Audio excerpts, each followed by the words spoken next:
is falling apart. People have not been paid in 6 months, these factory workers down there. People are burning down factories, dozens of factories all over the country because people are fed up. They're not getting paid. China is falling apart from the inside out. They're trying to maintain its face. Yeah, do you think that those internal tensions that they're facing could threaten the regime?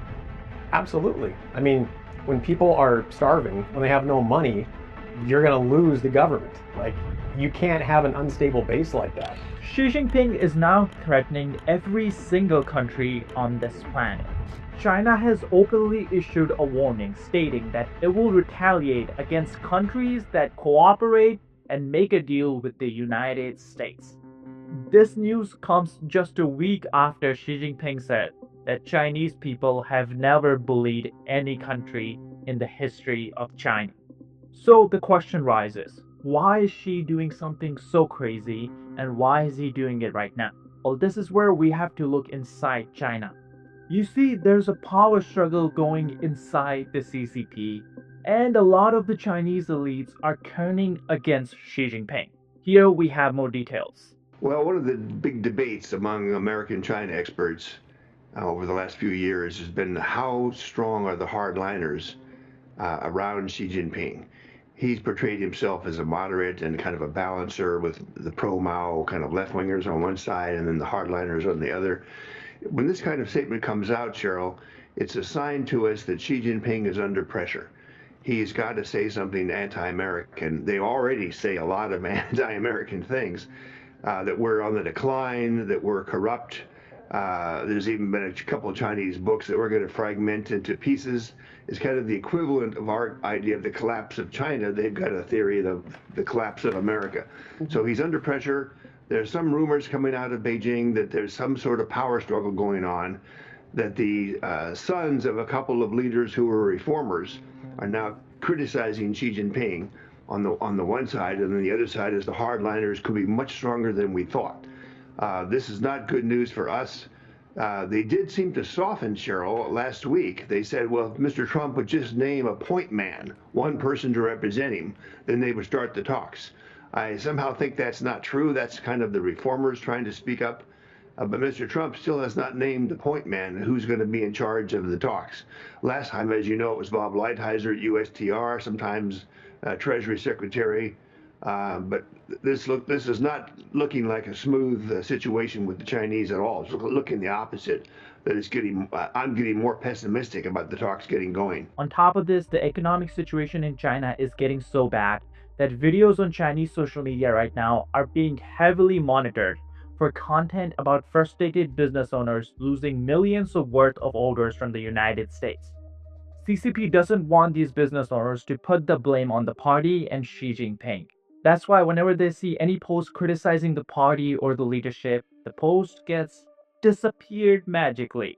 Now they attempt to do the same thing overseas, where they have bot farms that basically downvote any videos that criticize China or criticize the CCP.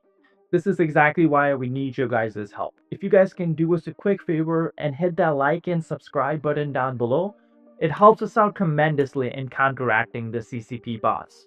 So here's exactly what China said. China has issued a warning stating that it will retaliate against countries that cooperate with the US in ways that compromise their interests. China firmly opposes any party reaching a deal at the expense of China's interest. If this happens, China will not accept it and will resolutely take reciprocal countermeasures. Chinese Ministry of Commerce said this.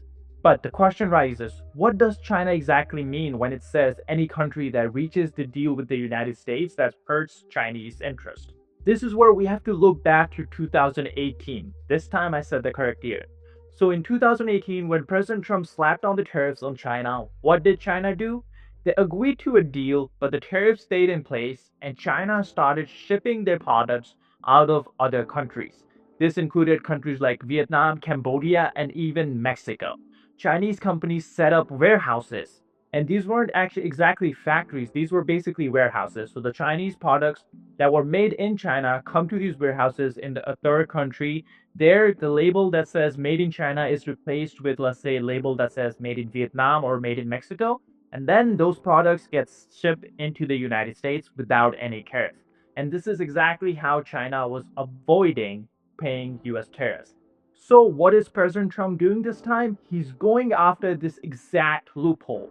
So, any country that wants to negotiate a tariff deal with the United States, they have that 90-day period where all the tariffs are paused, and only tariffs that's in effect is that 10% tariff rate on every single country except China. Now, if they want a deal and if they want to delay the tariff that President Trump announced on so-called Liberation Day, one thing these countries have to agree to is to not let China use their countries as a way to get around US tariffs. This doesn't seem like such an unreasonable demand because, according to World Trade Organization, it is illegal to do what China was doing after 2018. You cannot use a third-party country and not add any value to a product and then export that product to a different country. Because what you're doing is basically trying to fool the authorities as to the origin of that product. Now, unfortunately for China, countries are actually open to this and they're agreeing to this, and this is exactly why China has given up using carrot in negotiations to attract allies, and now it's trying to use a stick.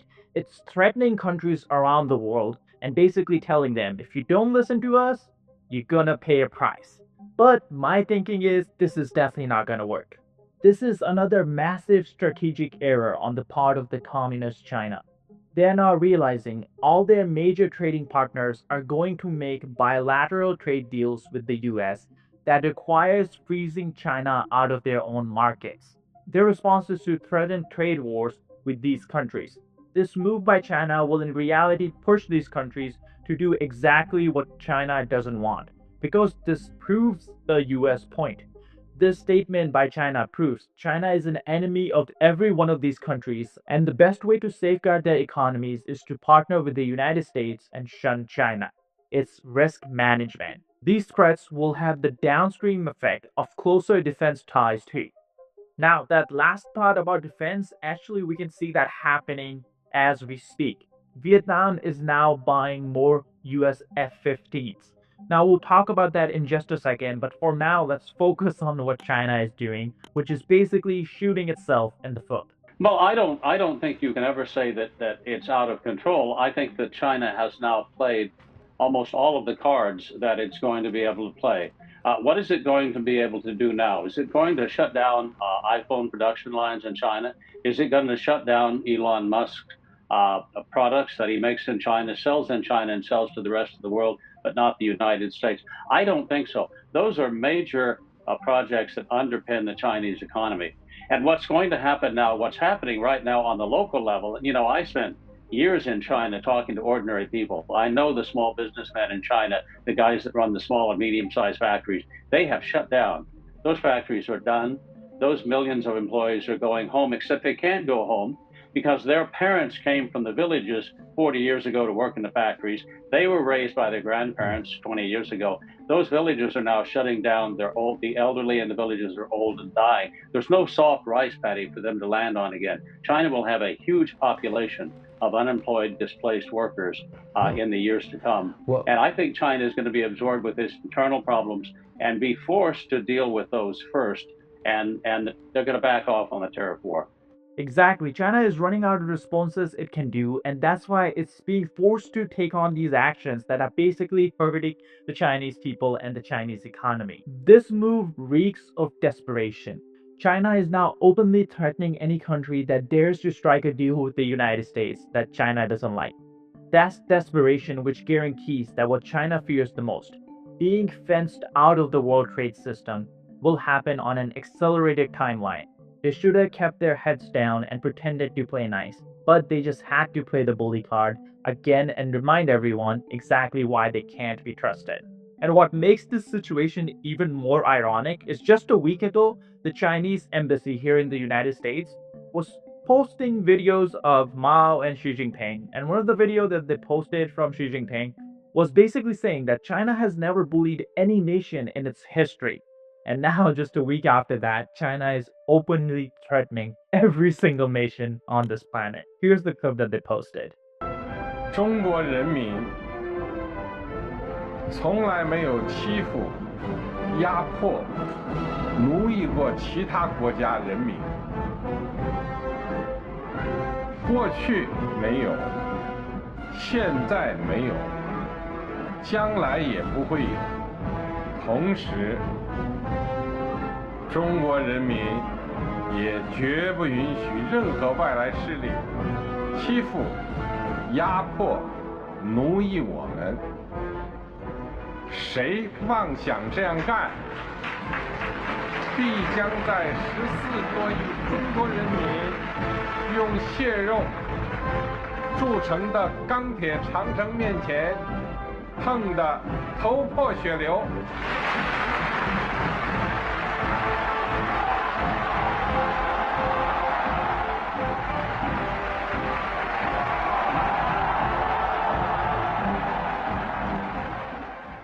Now, when the Chinese account posted that clip, Xi Jinping was starting a Southeast Asia trip.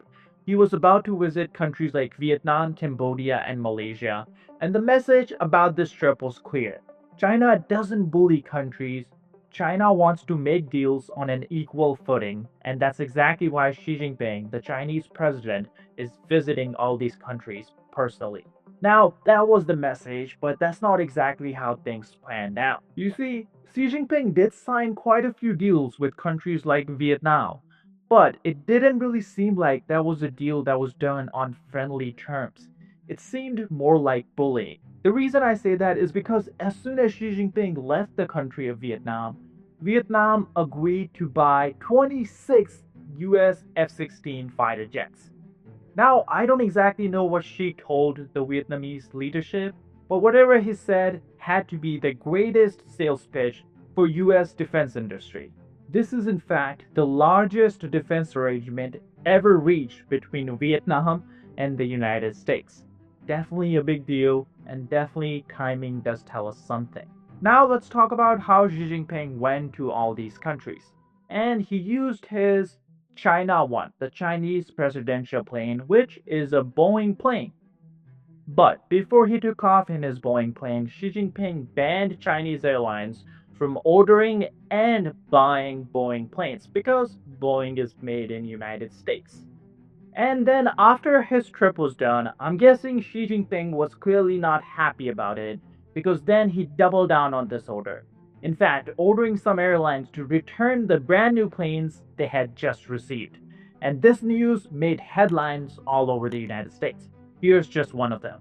Online, we were seeing reports from tons of international outlets that a Boeing jet bound for China's Xiamen Airlines actually returned here to the King County International Airport. So we came here to check it out, see if it was true. And lo and behold, we'll have you zoom in through the gate. You'll see parked right here on the runway in Seattle is an aircraft that meets that description. Xiamen Air. On the side of the plane is this 737 MAX that reportedly crossed the Pacific, now stateside, because of these tariffs?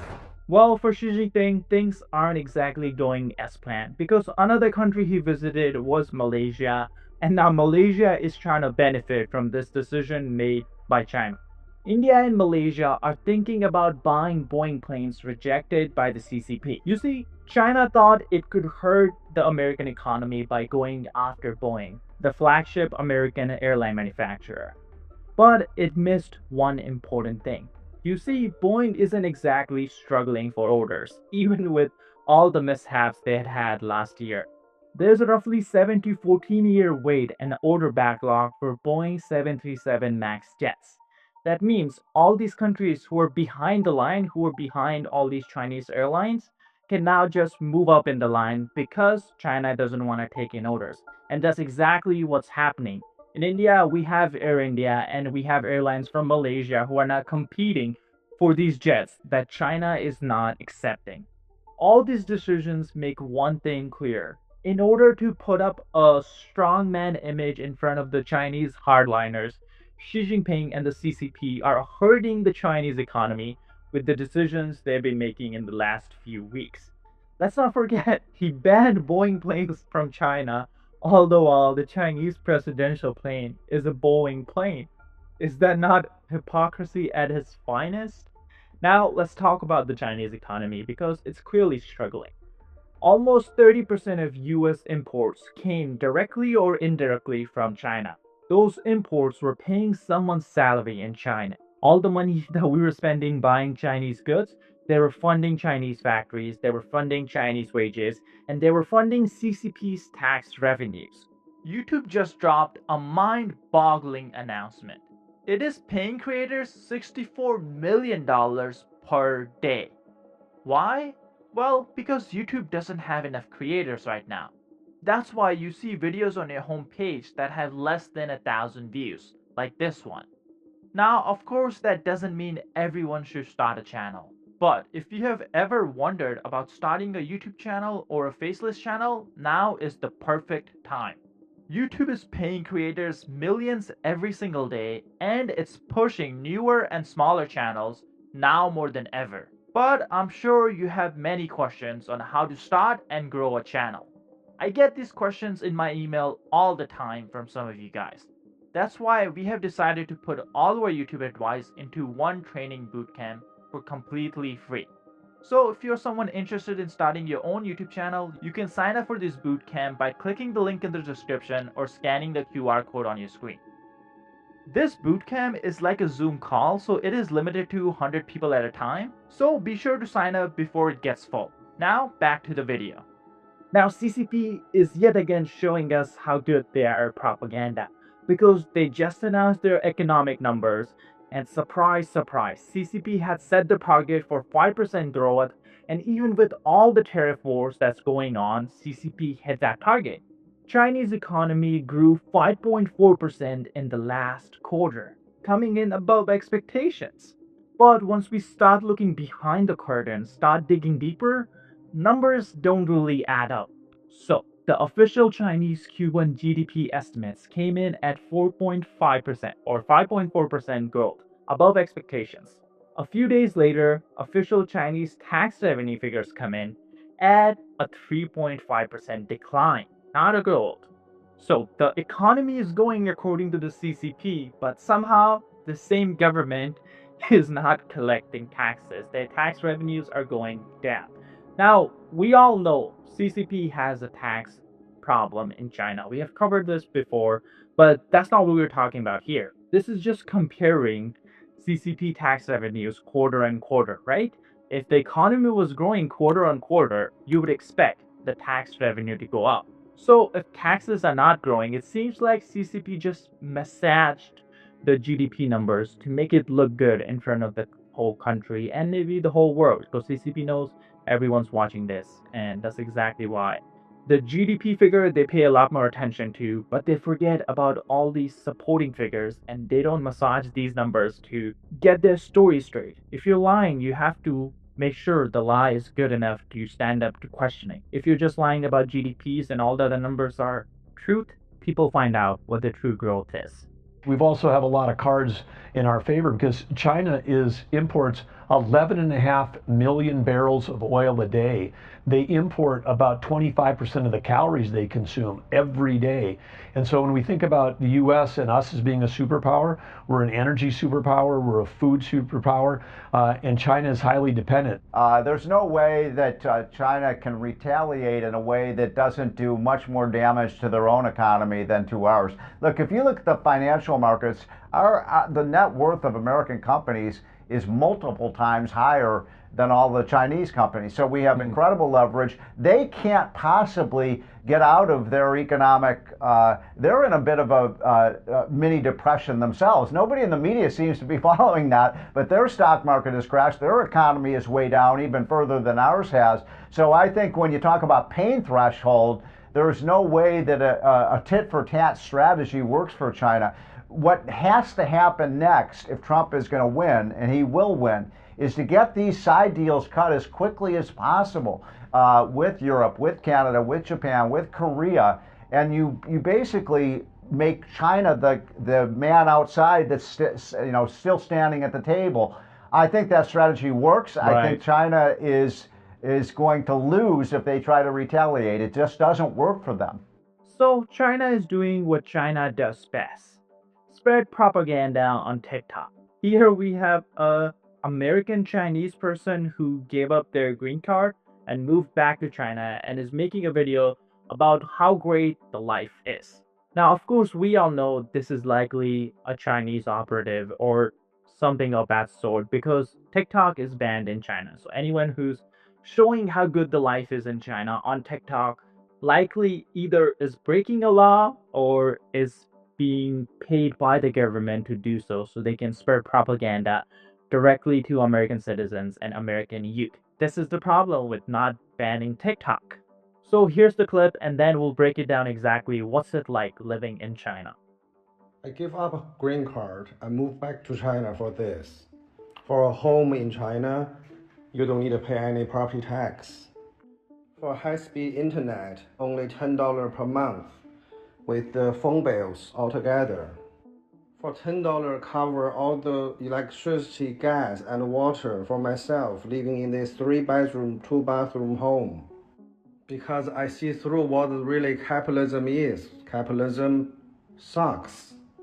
And this is my home. The government is not gonna take your home away just because you don't pay property tax. They do not take property tax. One day they need the land, they won't take it back. They will pay me a lot of money so I can get a new home, better home. Having a home to live in is basic human rights in China. And yes, there's no homeless in China, period. And this home, 3-bedroom, 2-bathroom, only $60,000 US to own it, buy it off. Having affordable housings and affordable daily needs, fresh meat, fresh vegetable, fresh fruits, are basic human rights in China. Now let's not talk about the Chinese real estate crisis, because that's a topic for a whole nother video. Let's talk about how having a home is a basic human right. It should be, right? But that's not the case in China. If your social credit becomes too low, then suddenly you don't have the basic human right of owning a home or even renting the home. Because in China, you cannot get a rental if your social credit is too low. In fact, in China, tens of thousands of Chinese people are becoming homeless because they're blacklisted by the social credit system.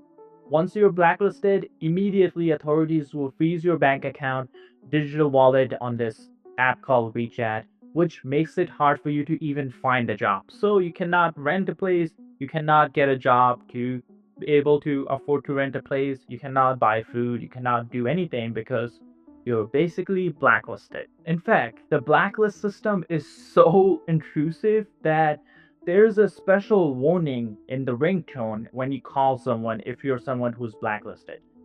Let's say, for example, in China, I would be blacklisted for criticizing the CCP, which clearly I wouldn't be blacklisted, I would be sent to the gulags. But if I'm blacklisted in China for any offense that CCP deems not good, if I'm calling you, you get a special ringtone warning you that you're getting a call from someone who's blacklisted. And this is how CCP polices their citizens' behavior. One of the most craziest facts I learned last year was that CCP spends more money on internal controls, basically making sure that the Chinese citizens don't rise up, than it spends on its army, which is supposed to, protect China from foreign forces. And Chinese army is huge, and CCP lies about how much they spend on the Chinese army. But even after all that, they spend more money just internally, because for the Chinese Communist Party, the greatest threat is not Trump's tariffs, it's not business basic videos, it's the Chinese people themselves. That's it for today. Be sure to hit the subscribe button down below if you haven't already. We're trying to reach 2 million subscribers, so if you haven't subscribed, please consider subscribing.